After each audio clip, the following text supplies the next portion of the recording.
Hello friends, मैं Aryan Shukla business advisor YouTube channel business advisor 009 पर आपका स्वागत करता हूं। आज हम बात करेंगे एम्प्लॉय को रिस्पेक्ट दीजिए इस विषय पर। यह उन लोगों के लिए है, उन व्यवसायियों, उन बिजनेसमैनों के लिए है जो किसी फर्म, दुकान, कंपनी को चलाते हैं, किसी प्रोडक्ट या सर्विस को चलाते हैं, जिनके अपने एम्प्लॉय हैं। अक्सर करके ये बात देखी जाती है कि एम्प्लॉय को लेकर के कम से कम आम या साधारण बिजनेसमैनों या व्यवसायियों या उद्यमियों की मानसिकता निश्चित तौर पर बेहतर नहीं है। लेकिन फिर भी यहाँ पर हम ये कहना चाहते हैं, हालांकि मैं इस बात से भी सहमत हूँ, बहुत सारे ऐसे भी लोग हैं जो निश्चित तौर पर एक एम्प्लॉय का सम्मान करते हैं। वही बात मैं दोहराना चाहता हूँ कि एम्प्लॉय को रिस्पेक्ट दीजिए, क्योंकि यदि उस एम्प्लॉय की कुछ गलती न होती तो वो एम्प्लॉय ही क्यों होता, वो बिजनेसमैन न होता। और आज भी वो एक गलती तो कर ही रहा है कि वो आज भी एक एम्प्लॉय के रूप में ही बना हुआ है, वो बिजनेसमैन नहीं बन सका। नहीं तो यदि बिजनेसमैन बन गया होता तो निश्चित तौर पर आप उसको सम्मान देने के लिए बाध्य होते हैं। तो ये शुक्र मनाइए कि वो आपका सहयोग कर रहा है, वो आपकी बिजनेस के लिए काम कर रहा है, आपकी बिजनेस के लिए काम कर रहा है कि ग्रोथ का कोई प्रत्युत्तर नहीं होता, ग्रोथ की कोई कीमत नहीं होती, ग्रोथ की कोई कीमत नहीं होती है। इसलिए ज़रूरी है एक एम्प्लॉय को सम्मान देना, एक एम्प्लॉय को रिस्पेक्ट देना।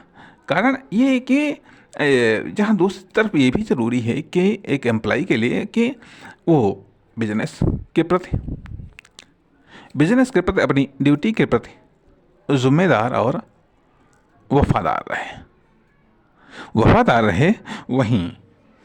वहीं एक बिजनेसमैन के लिए, एक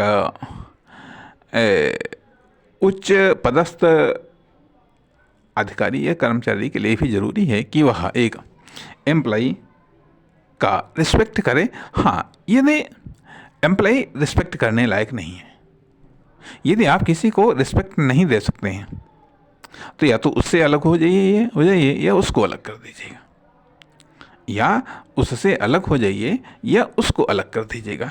क्योंकि रिस्पेक्ट वह एक बुनियादी आवश्यकता है, बुनियादी डिमांड है जो सबको चाहिए, हमें भी चाहिए और दूसरे को भी चाहिए।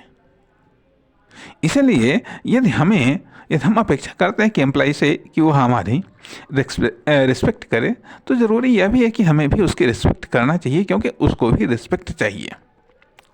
यदि उसको वेतन चाहिए तो हमको मुनाफा चाहिए।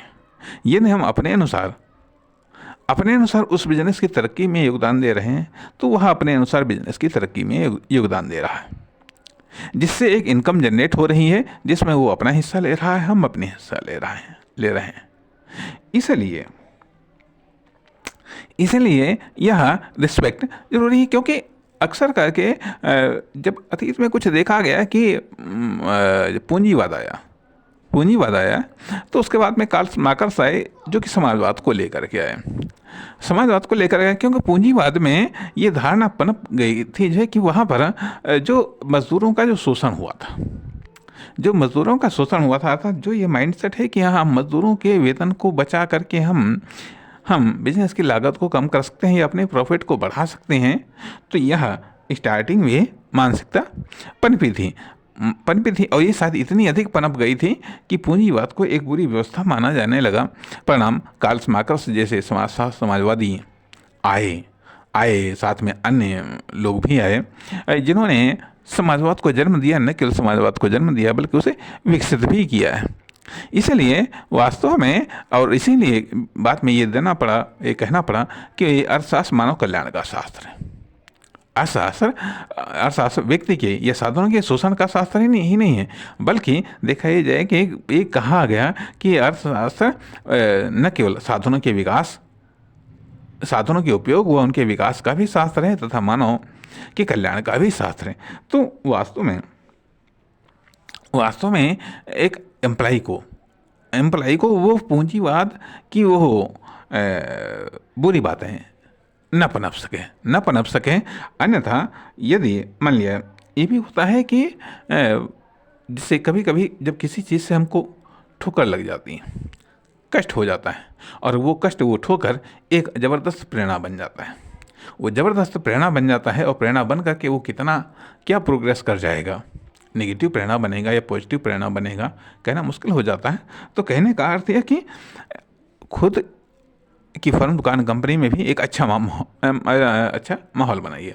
साथ ही साथ एक एम्प्लॉय के द्वारा भी मार्केट में, सोसाइटी में अच्छा माहौल बनाए रखिएगा, क्योंकि न केवल आपका दायित्व बिजनेस करना है, बल्कि बिजनेस के लिए अच्छा वातावरण, अच्छा माहौल भी बनाना है, अंदर भी बाहर भी। अर्थात जो चीज़ें ऐसी लगती हैं कि हाँ इनसे माहौल हमारा खराब हो रहा, उससे अलग होइए या उसको अलग कर दीजिएगा।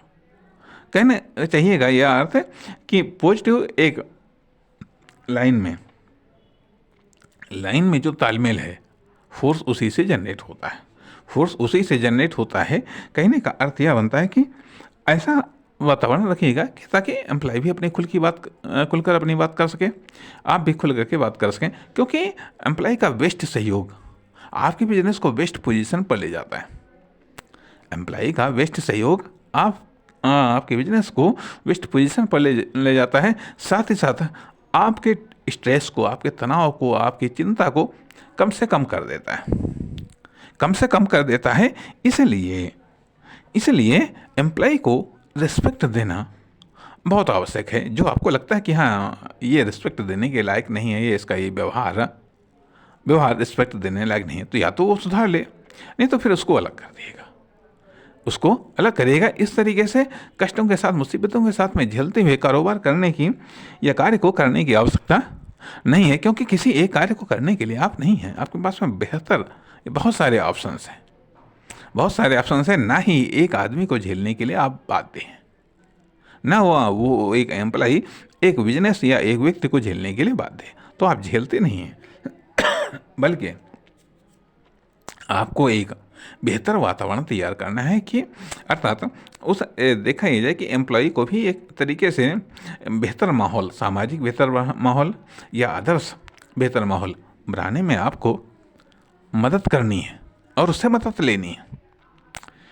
लेनी है और उसके द्वारा सहयोग लेना है, बल्कि उसका इस्तेमाल करना है कि हाँ, ताकि जब हम उसको रिस्पेक्ट देंगे, अर्थात उसको अच्छा फील होगा, तो निश्चित तौर पर उसका घरेलू वातावरण में, अन्य वातावरण में भी एक अच्छा मैसेज जाएगा। उससे सोसाइटी में एक अच्छा मैसेज जाएगा, उससे हमारी और हमारे बिजनेस की एक अच्छी साख, अच्छी पोजीशन या उसके प्रति अच्छा माहौल डेवलप होगा।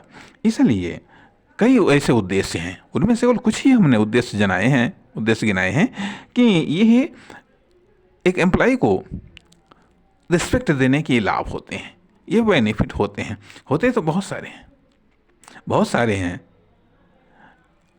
इसलिए इन तमाम कारणों से यह ज़रूरी होता है कि हाँ, हम अपने एम्प्लॉय को रिस्पेक्ट दें। धन्यवाद, नमस्कार।